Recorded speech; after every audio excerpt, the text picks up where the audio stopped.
Сәлеметсіздер ме, құрметті әріптестер.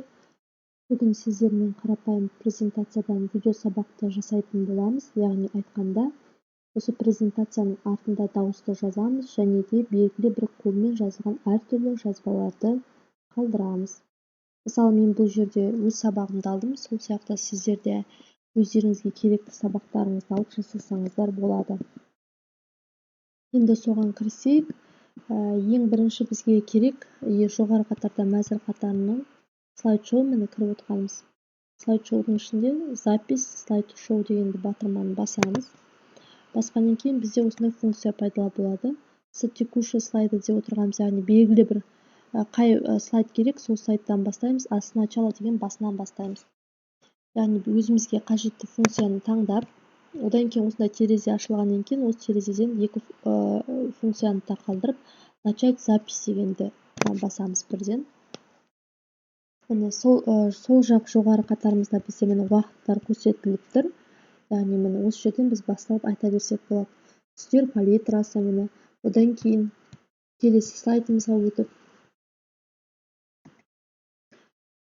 жаңа сабақ, түстер палитрасы, Paint графикалық редакторында суретті бояу, өңдеу мүмкіндіктері бар. Суретті салу барысында оларды өз қалауымызша кез келген түспен бояп өңдей аламыз деген сияқты осылай айтып, сол кезде бізде әрбір слайдымызда осындай дыбыс бізде қалдырылады. Енді осындайдың бұл жерде тағы бір ерекшелігі бізде. Астыңғы қатарға барсақ, міне осындай құрал-саймандар бар. Осы құрал-саймандарды басатын болсақ, лазерная указка дегеніміз бар. Яғни оқушыларға біз мына жерден көрсетсек болады. Палитрада 20 түс анықталып бекітілген деп міне. Сонда бізде осы видео жазылғаннан кейін оқушыларға дәл осылай көрсетіліп тұрады. Қайттан міне указкамызды алып тастасақ та болады. Одан кейін міне өйстіп әрбір неге жасасақ болады. Бізде анимациямызды, яғни сол анимациялық роликтеріміздің бәрі сақталады. Видео қойсақ, видеомыз, өлең қойсақ, өлеңіміздің бәрі сақталып, қалай слайд тұр, дәл солай біз оқушыларға көрсетіле береді. Bir жақсы жері.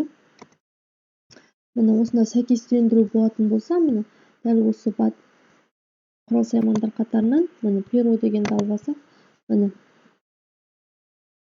осылай мен сәйкестендіре береміз.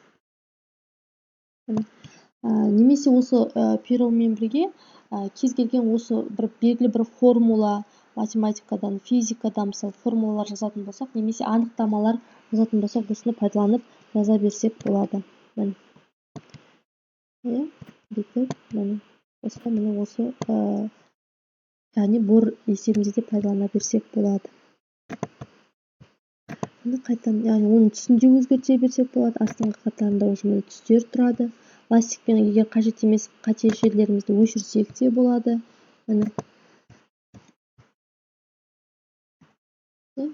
Одан кейін барлығы біткеннен кейін біз осы слайдымызды сақтауымызға болады. Яғни осы слайд ретінде сақтасақ та болады, бірақ ол жадыны көп алады, себебі бізде аудио дыбыс бар. Сондықтан да ол жадыны көп алады. Және де кәдімгі видео есебінде де сақтасақ болады. Ол үшін файлға кіріп, сохранить как батырмасын басамыз. Одан кейін кез келген өзіміздің жерімізге сақтай берсек болады. Осы жерден тип файла дегенге кіріп, міне видео дегенді басып, сохранить дейміз. Міне сохранить етіледі, да дейміз, одан кейін сохранить етіледі бізде. Менде бағана сақтап қойғанмын.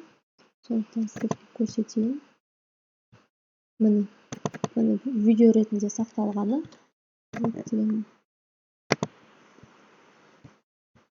Міне бізде ашылды видео, яғни слайдымыз видео есебінде де көрсетіліп, оқушыларға ұсынуға болады. Бізде басыла береді. Ал тек қана сохранить деген батырманы бассақ, егер как дегенді баспай, сохранить дегенді бассақ, онда ол слайды есебінде көрсетіле береді. Оқушылар слайдты жіберген кезде, слайдты басқан кезде, осы біздің жазған дыбысымыз жазылып көрсетіліп жатады. Бізде барлығы көрсетіледі. Енді бұл жерде бір артықшылығы, мына жерде бізде төменгі қатарда бізде де құрал саймандар тұрады. Осы құрал саймандардың ішіне лазерная указканы таңдайтын болсақ, біздің балаларға біз былай түсіндіре аламыз. Түстер палитрасы міне деп. Түстер палитрасы 20 түсте анықтап бекітілген. Қажет болса түстерді өзгерту батырмасын шертеміз, деп болса окей батырмасын басамыз деген сияқты указкамен көрсетіп отырсақ болады. Одан кейін қайтадан указкамызды алып тастасақ та болады.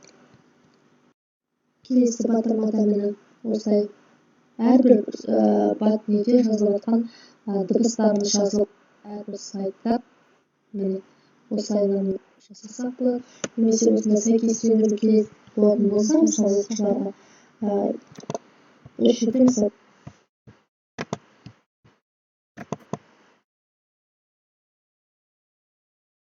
міне бізде жасалып тұр. Әрбір слайдымызға екі түрде жіберсек те болады. Енді міне байқағаныңыздай, мына жерде біздің дыбысымыз жазылып тұрған түрі тұр. Енді бұл жерде бізде дыбысымыз қажет емес болатын болса, қайтадан запись слайд-шоуға барып, очистить дегенді басып, міне текущий слайды дейтін болсақ, міне бізде өшіріледі.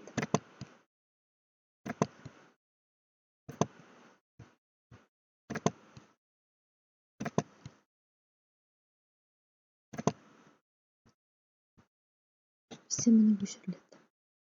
Одан кейін қалған, яғни керек емес жердегі аудиомызды запись слайд-шоудың ішіне кіріп, очистить деген ішінен кіріп, міне удалить дегенді бассақ, бізде өшіріледі.